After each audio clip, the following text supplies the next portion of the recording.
Hello everyone, स्वागत है आप सभी का way to maths online classes में। तो ग्रुप हमने पढ़ना स्टार्ट किया था, जिसके कुछ बेसिक चीज़ें पिछले वाली क्लास में हमने पढ़ी थी, कुछ एग्जांपल्स जिसके पढ़ने बाकी हैं। तो जो थोड़ी बहुत डेफिनेशंस पढ़ी थी, हम लास्ट में पहुँचे थे ग्रुप तक, यानी कि ग्रुप या समूह जिसको बोलते हैं हिंदी में। तो वो ग्रुप की डेफिनेशन आज प्रॉपरली हम देखेंगे कि ग्रुप क्या होता है। कि माना जी एक अरिक्त समुच्चय है तथा स्टार उसमें परिभाषित एक संक्रिया है या द्विचर संक्रिया है, तो बीजीय पद्धति जी कोमा स्टार ये सब चीज़ें पढ़ चुके हैं। द्विचर संक्रिया क्या होती है, बीजीय पद्धति क्या होती है, क्योंकि लास्ट क्लास में ही मैंने बोला था कि जो आगे हम डेफिनेशन में या जिन चीज़ों का यूज़ करेंगे, जिन वर्ड्स का, वो पहले उनके बारे में हमको पता होना चाहिए। तो ये द्विचर संक्रिया, बीजीय पद्धति, ये सब कुछ हम लास्ट क्लास में पढ़ चुके हैं। जिसने वो वीडियो नहीं देखा है वो वीडियो को एक बार देख ले, और जो चैनल पर नए हैं वो चैनल को सब्सक्राइब जरूर करें। कंटेंट आपको अच्छा लगता है तो कंटिन्यू क्लासेस मिलेंगे आपको, कमेंट करके आप बता सकते हैं और इसके बारे में। तो बीजीय पद्धति जी कोमा स्टार समूह कहलाता है यदि द्विचर संक्रिया निम्न प्रतिबंधों का अनुसरण करे। तो वो प्रतिबंध क्या है? एक की कोई भी एक अरिक्त समुच्चय है जी, इस अरिक्त समुच्चय में एक द्विचर संक्रिया परिभाषित है जिसको हमने नाम दिया है स्टार। तो ये ग्रुप कहलाता है यदि इसमें कुछ कंडीशंस अप्लाई होंगी। तो वो कंडीशन क्या है? फर्स्ट कंडीशन है साहचर्यता। साहचर्यता या एसोसिएटिव प्रॉपर्टी बोलते हैं जिसको। लिखते किस तरह से है? A star B star C equal to A star B star C. ये लास्ट क्लास में देख चुके हैं ये भी कि एसोसिएटिव प्रॉपर्टी होनी चाहिए ग्रुप के लिए। For all A B C belongs to G. तो कोई तीन एलिमेंट जी के हैं, एसोसिएटिव प्रॉपर्टी अप्लाई होनी चाहिए तो वो ग्रुप होगा। फर्स्ट कंडीशन है एसोसिएटिव। सेकंड जो कंडीशन है वो है तत्समक अवयव का अस्तित्व। तत्समक अवयव का अस्तित्व या आइडेंटिटी एलिमेंट इस ग्रुप के अंदर होना चाहिए।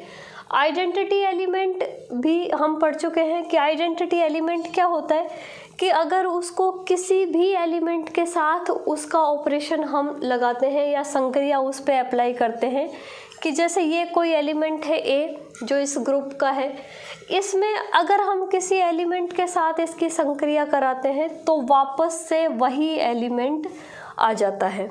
या इसी को चेंज करके लिख सकते हैं कि ए स्टार ई लिखा, इसी को हम लिख सकते हैं कि ई स्टार ए। मीन्स किसी भी साइड से कि क्रम चेंज करके हम किसी भी साइड से इस पे ऑपरेशन लगाते हैं तो जिस एलिमेंट के साथ हमने इसको ऑपरेट किया है वापस से वही एलिमेंट आ जाना चाहिए। For all A belongs to G के, जी के सभी एलिमेंट्स के साथ कि कोई एक एलिमेंट ऐसा है जो सारे एलिमेंट्स के साथ ऑपरेशन लगाते हैं उसका, तो वापस से जी का एलिमेंट ही आ जाएगा। तो ये तत्समक अवयव है, ये जानते हैं। अभी यहाँ हमको सिर्फ कि कौन कौन सी कंडीशन लगेगी। First associative, second identity element होना चाहिए, और थर्ड जो है वो है प्रतिलोम अवयव का अस्तित्व।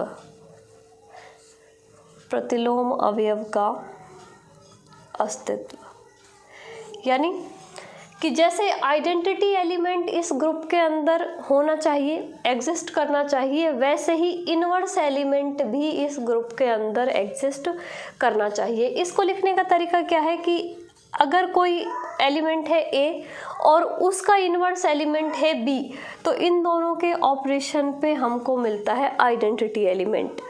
या क्रम चेंज करके भी लिख सकते हैं कि बी स्टार ए या A star B, where B is inverse element of A. या इसी को हम लिख सकते हैं ए इनवर्स, कि ये इनवर्स, ये साइन ये 1/a नहीं है। ए इनवर्स मीन्स ए का प्रतिलोम अवयव या इनवर्स एलिमेंट। तो इस टाइप से भी लिख सकते हैं कि A star A inverse equal to E या A inverse star A equal to E, यानी कि एक अवयव या एक एलिमेंट ग्रुप का और उसके साथ उसके प्रतिलोम अवयव को जब हम ऑपरेट करेंगे तो हमको आंसर में मिलना चाहिए आइडेंटिटी एलिमेंट। तो ये 3 प्रॉपर्टी हैं। अगर ये 3 प्रॉपर्टी अप्लाई होंगी, फर्स्ट क्या एसोसिएटिव होनी चाहिए ये बीजीय पद्धति, जो G स्टार बीजीय पद्धति जो है वो एसोसिएटिव होनी चाहिए और उसके साथ 2 एलिमेंट उसके अंदर होने चाहिए, एक तत्समक अवयव और दूसरा इनवर्स एलिमेंट यानी प्रतिलोम अवयव। तो अगर ये 3 कंडीशन अप्लाई होती है तो ये ग्रुप G स्टार बीजीय पद्धति को हम क्या कहते हैं, ग्रुप। तो ये ग्रुप की परिभाषा हो गई। यही ग्रुप क्रम विनिमय ग्रुप कहलाता है, यदि इसी के साथ लिख सकते हैं क्रम विनिमय ग्रुप या अबेलियन ग्रुप जिसको बोलते हैं, अबेलियन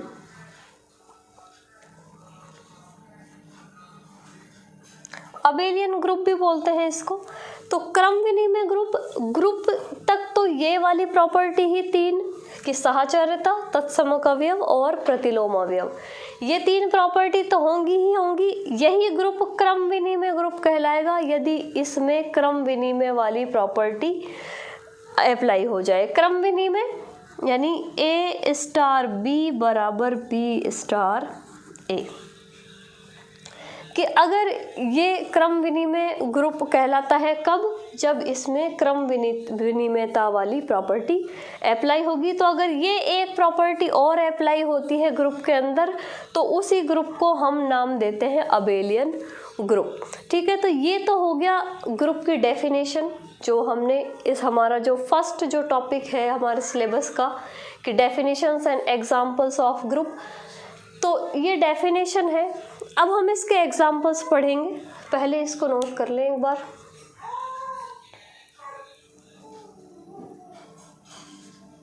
अब नेक्स्ट हमको एग्जांपल्स पढ़ने हैं इसके। तो ग्रुप के एग्जांपल, जैसे हम ग्रुप पर लास्ट पे पहुंचे थे उससे पहले कुछ डेफिनेशन हमने लिखी थी। तो डेफिनेशन हमने स्टार्ट की थी बीजीय पद्धति या अलजेब्रिक स्ट्रक्चर से। तो एग्जांपल्स भी हम स्टेप बाय स्टेप पढ़ेंगे, डायरेक्ट नहीं पढ़ेंगे कि कौन सा एग्जांपल कहाँ नहीं आएगा, क्योंकि आजकल जो क्वेश्चंस का पैटर्न है वो किस टाइप से है कि बहुत सारे ग्रुप लिखे हैं और या फिर ग्रुप में लिखे हैं कि 2 या 3 एग्जाम्पल एक साथ हैं, फिर 3 एग्जाम्पल एक साथ हैं। उसमें से हमको छांटना है कि कौन सा ग्रुप नहीं है, कौन सा सेमी ग्रुप नहीं है, कौन सा ग्रुपॉइड नहीं है। तो मीन्स हमको बेसिक उनका कंसेप्ट अच्छे से याद होना चाहिए कि कौन से में कौन सी प्रॉपर्टी अप्लाई होती है, तब ये एग्जाम्पल उसका आएगा। तो स्टार्टिंग से ही पढ़ेंगे इन एग्जाम्पल्स को भी कि बीजीय पद्धति में क्या था कि G स्टार अरिक्त समुच्चय में अगर कोई द्विचर संक्रिया परिभाषित है तो वो अलजेब्रिक स्ट्रक्चर कहलाती है। n नेचुरल नंबर का सेट है। देखो ये बीजीय पद्धति, या इसी को एक नाम और दिया था इसके बाद में हमने ग्रुपॉइड, कि बीजीय पद्धति में भी वही बीजीय पद्धति को पहले हमने डिफाइन किया और बाद में अगर संक्रिया परिभाषित होती है तो उसी को कहते हैं ग्रुपॉइड। तो ये बीजीय पद्धति और ग्रुपॉइड के एक साथ एग्जांपल्स हम लिखेंगे। ये नेचुरल नंबर का सेट है। नेचुरल नंबर का सेट जानते हैं, ये नंबर स्टार्ट होते हैं 1 से, 1 2 3 4 और इस तरह से ये नंबर चलेंगे। तो ये नेचुरल नंबर का सेट होता है। अब नेचुरल नंबर के सेट में से कोई भी 2 नेचुरल नंबर लें और ऑपरेशन क्या है, प्लस। मीन्स कोई भी 2 नेचुरल नंबर हम यहाँ से उठाएंगे, दोनों को प्लस करेंगे तो जो आंसर आएगा वो वापस नेचुरल नंबर के सेट में जाना चाहिए। तो क्या कोई एलिमेंट ऐसा होगा जिसमें ये नहीं आए?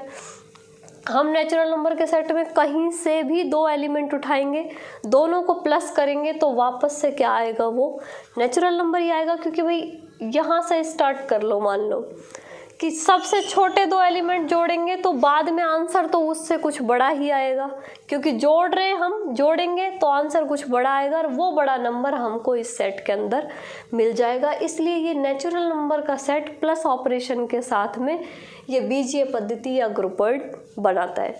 ऐसे ही इस नेचुरल नंबर के साथ में हम डॉट ले सकते हैं, ये भी ऑपरेशन होगा।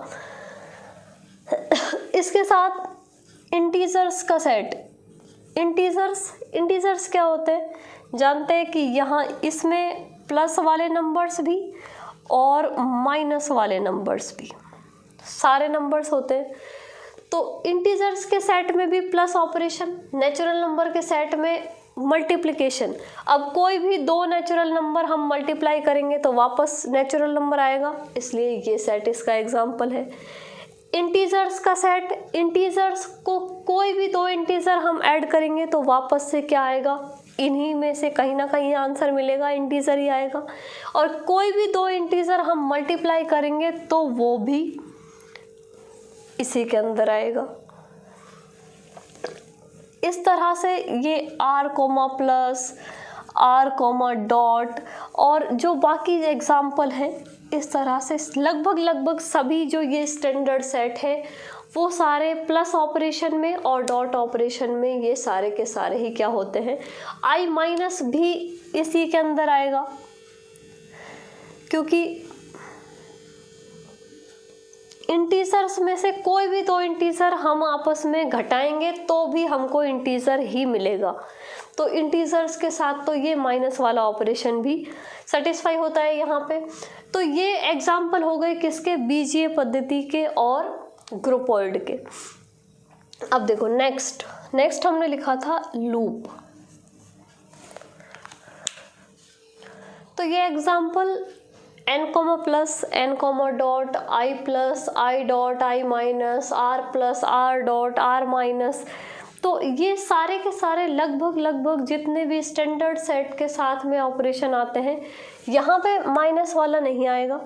बाकी जो ये ऑपरेशन है वो सारे के सारे किसके अंदर आते हैं, एल्जेब्रिक स्ट्रक्चर, ग्रुपॉइड, या इसी को एक नाम और दिया था क्वेशी ग्रुप। तो ये एग्जाम्पल्स हैं इन सबके कि मीन्स दो एलिमेंट उठाए और वापस से ऑपरेशन लगाने के बाद वो जो एलिमेंट है वो उसी ग्रुप में जाना चाहिए। तो इससे हम चेक कर सकते हैं किसको, ग्रुपॉइड को या क्वेशी ग्रुप को। नेक्स्ट आते हैं देखो लूप में जो डेफिनेशन हमने लिखी थी कि ग्रुप के अंदर तत्समक अवयव विद्यमान होना चाहिए, यानी कि आइडेंटिटी एलिमेंट उसमें एग्जिस्ट करना चाहिए। तो जैसे नेचुरल नंबर का सेट है, सबसे पहले इसी को ले लेते हैं, n कोमा प्लस, कि ग्रुप के अंदर एक एलिमेंट ऐसा होना चाहिए कि जिसको, अब यहाँ पे ऑपरेशन क्या लगाएंगे, प्लस का, कि नेचुरल नंबर के सेट में हम कोई एक एलिमेंट हमारे पास ऐसा है क्या कि जिस सारे एलिमेंट्स में उसको जोड़े और आंसर वही आ जाए। तो उसके अलावा i प्लस, इसमें ऐसा है क्या, इसमें भी देख लेंगे इसमें ऐसा है क्या, n डॉट में है क्या, नहीं है, और सबको नहीं लिखते हैं, इसी से हमारा क्लियर हो जाएगा। देखो नेचुरल नंबर का सेट कहाँ से स्टार्ट होता है, 1 2 3 4, इस तरह से। प्लस ऑपरेशन में जब ऑपरेशन प्लस होगा तो आइडेंटिटी एलिमेंट होता है 0, क्योंकि 0 को किसी भी नंबर में जोड़ो वापस से वही नंबर आता है। और तत्समक अवयव की डेफिनेशन यही है कि हम कोई एक नंबर हमारे पास ऐसा होना चाहिए कि हम उसको किसी भी एलिमेंट में जोड़ें और आंसर वही एलिमेंट आ जाए। तो प्लस के लिए तो आइडेंटिटी एलिमेंट होता है 0, और ऐसे ही मल्टीप्लिकेशन के लिए आइडेंटिटी एलिमेंट होता है 1, क्योंकि किसी भी संख्या को हम 1 से गुणा करने पे वापस वही संख्या आती है और 0 जोड़ने पे वही संख्या आती है। तो प्लस के लिए 0 और डॉट के लिए 1 आइडेंटिटी एलिमेंट। तो अब इसकी बात करते हैं। देखो नेचुरल नंबर का सेट 1 से स्टार्ट होता है और प्लस ऑपरेशन है, और प्लस के लिए तत्समक अवयव होता है 0, जो नेचुरल नंबर के सेट में नहीं है, क्योंकि ये आइडेंटिटी एलिमेंट भी तो विद्यमान होना चाहिए ग्रुप के अंदर। अब ये 0 नेचुरल नंबर के सेट में है ही नहीं, तो ये जो ग्रुप है n, ये लूप नहीं होगा। आई या इसी को जेड भी लिखते हैं। तो इंटीजर्स का सेट, इसमें तो -1, -2 ये इस तरह से माइनस के नंबर, 0 प्लस के नंबर ये सभी होते हैं इंटीजर्स के अंदर। तो 0 मिल गया, प्लस के लिए 0 होता है तत्समक अवयव, तो i प्लस मीन्स ये सारे एलिमेंट में अगर हम 0 जोड़ेंगे तो वापस से वही एलिमेंट आ जाएंगे और 0 भी इसके अंदर विद्यमान है। तो इसलिए ये राइट, ये लूप हो सकता है। n डॉट, अब डॉट आ गया मीन्स तत्समक अवयव होगा अब 1, कि गुणा करने पे क्या होगा कि गुणा किससे करें, एक ऐसी संख्या है कि एक को किसी भी संख्या से गुणा करो वापस वही संख्या आती है, और नेचुरल नंबर के सेट में एक है कि नहीं, तो है, तो इसलिए डॉट ऑपरेशन के लिए ये लूप हो सकता है। कि ये ध्यान रखने वाली चीज़ है कि नेचुरल नंबर का जो सेट है वो प्लस ऑपरेशन के लिए लूप नहीं होगा और डॉट ऑपरेशन के लिए लूप हो सकता है। इंटीजर्स का सेट डॉट के लिए देखो, मल्टीप्लाई के लिए ये रहा इसमें आइडेंटिटी एलिमेंट, और ये माइनस के लिए, तो माइनस के लिए भी 0 ही होता है, तो इसमें तो i माइनस भी और r प्लस, क्योंकि r में 0 भी होता है, r यानी रियल नंबर में तो सारे नंबर्स आते हैं, तो इसमें तो डॉट के लिए, प्लस के लिए, माइनस के लिए, सब के लिए ये होगा लूप। तो इसको देखो मीन्स अब ये लूप में ये सारे एग्जाम्पल्स हैं। यहाँ पे हम लिख सकते हैं कि not n, plus is not a loop. तो ये ध्यान रखना है हमको कि ये लूप नहीं है। क्यों नहीं है? क्योंकि इसमें 0 नहीं है नेचुरल नंबर के सेट में, और प्लस ऑपरेशन का जो आइडेंटिटी एलिमेंट है वो 0 होता है। तो ये लूप क्लियर हो गया कि सिर्फ ये एक सेट है नेचुरल नंबर का जो प्लस ऑपरेशन के साथ में लूप नहीं बनता है। नेक्स्ट देखेंगे, अगला क्या था हमारे पास, अगला था सेमी ग्रुप।